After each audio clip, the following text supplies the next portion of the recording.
Reservation fees. Should you charge them? No-shows cost restaurants money, and they're painful. You've planned your menu, prepped your team, polished the cutlery, and someone doesn't show up.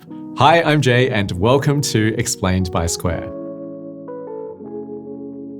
A study by OpenTable found that 27% of reservations resulted in no-shows, meaning the guests didn't arrive as planned. OpenTable data also mentions that just 6 no-shows can erase the tiny profits of a 40-seat restaurant. To combat this, many restaurants take your card details at reservation and can charge a fee when the diner doesn't show up, but those can also backfire. Diners often dispute charges with their bank, leaving you juggling refunds and unhappy guests. Enter reservation fees, or deposits, a small upfront payment to hold a table. It's a commitment that nudges diners to show up, helping restaurants protect revenue and reduce chaos. Here's everything you need to know about reservation fees, how they work, their benefits, and what to consider before implementing them. Reservation fees are usually charged when the booking is made. If your diner shows up, the already paid fee is deducted from their final bill. Cancel in advance, say 24 hours before the reservation, and the fee is refunded. Cancel late, often it's non-refundable. Some restaurants make all deposits non-refundable from the start. There are a few different types of fees. Flat fees are a fixed amount regardless of party size or time. For example, a $50 no-show fee for any dinner reservation. They're often used for high-demand hours or popular reservations. The upside? Diners actually benefit too. Restaurants may be more willing to accept bigger groups or holiday bookings, knowing the commitment is guaranteed.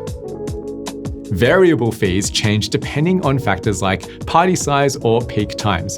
For example, $25 per person for a Christmas Eve booking, but maybe just $5 per person on a quiet weekday.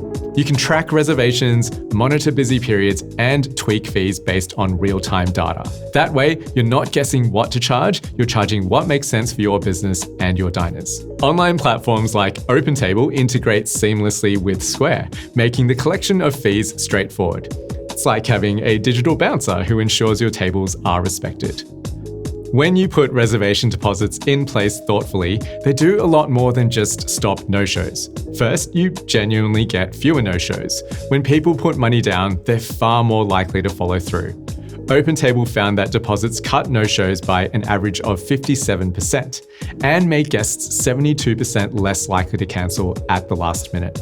That means fewer empty tables, a calmer team, and service that actually runs the way you planned it. You also receive more stable revenue.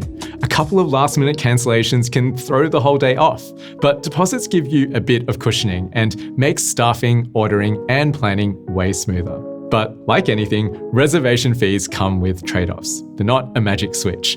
There are some things to think through before you hit go, especially around how your customers will respond and how you communicate the change. Some diners see reservation fees as annoying or unfair. They may grumble or, even worse, leave a negative review.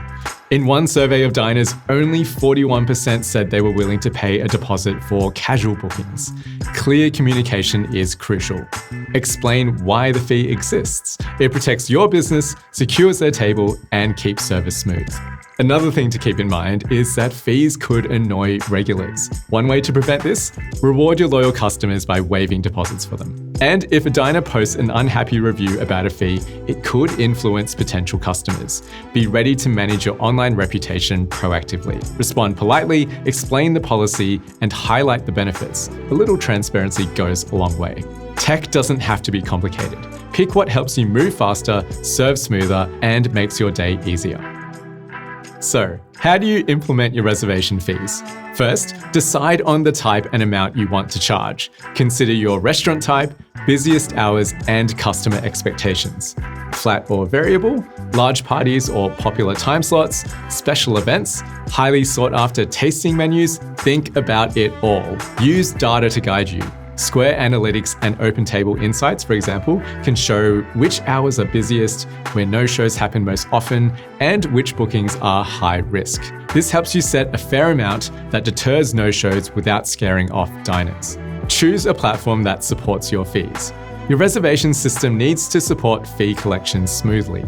OpenTable integrates with Square, so reservations, table management, and payments live in one place.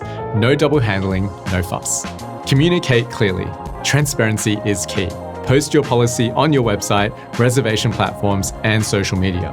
Let diners know what the fee is, why it exists, and what happens if they cancel early. Clear expectations reduce confusion and complaints. Gather feedback and adjust. Your job doesn't end once fees are in place. Ask diners how they feel. Adjust amounts, refunds, policies, or exceptions as needed. A responsive approach keeps your diners happy while still protecting your tables. Overall, reservation fees and deposits can do a lot of heavy lifting.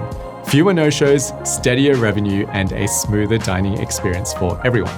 But don't just slap them on, think about your restaurant, your customers, and what you're trying to achieve. When you're ready, the right tools like Square for Restaurants with OpenTable make it easy to roll out, track, and tweak your policy as you go. Thanks for watching, and follow Square for more business tips and inspo.